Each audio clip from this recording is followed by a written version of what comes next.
to T24 Podcast by Bumi Odolajo. In this series, I'll be talking to you about a topic that I've called falling out without falling out of love. And in this series, I will give you some tips on the issues that couple generally falls out on.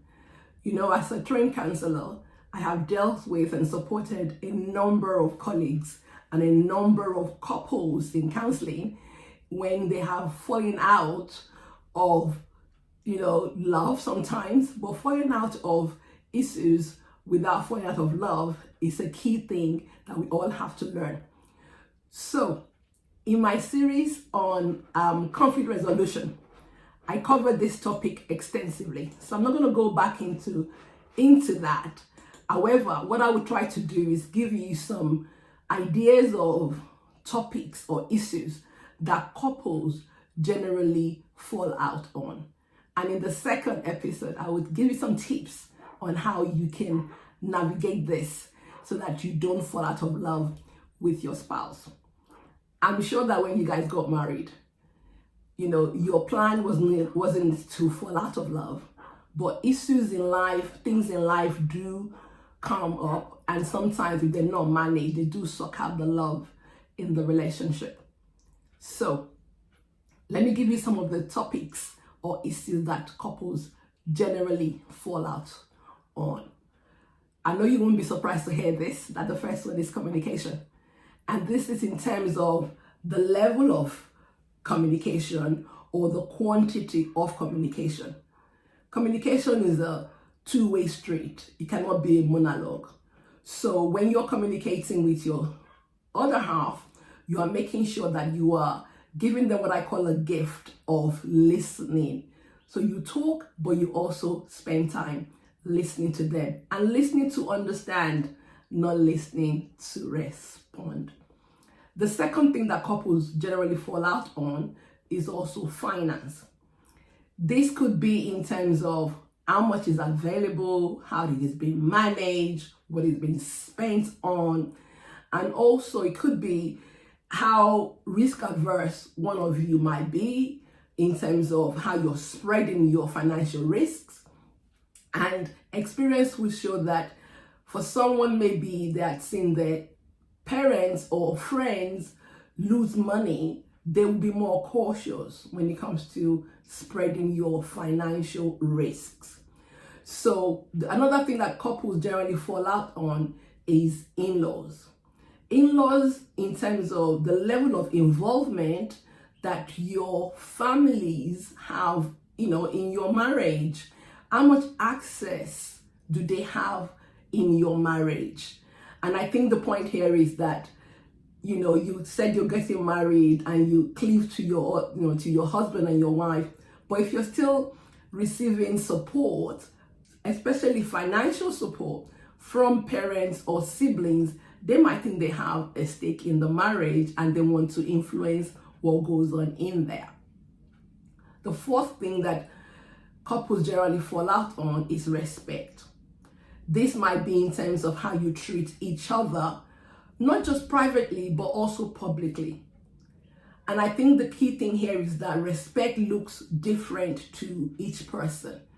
So my advice to you would be, speak to your your spouse, talk about what do they see as respect, so that you are careful in understanding their viewpoint and being able to respond adequately. The fifth point that couples fall out on or issue is responsibility.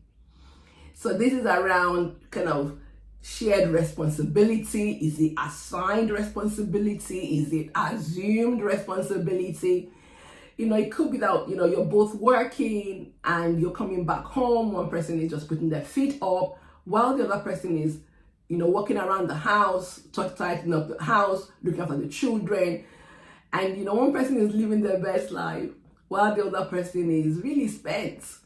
And if care is not taken, this would lead to resentment on the part of the person that feels, undervalued in the relationship. The sixth point I want to raise with you is sexual intimacy.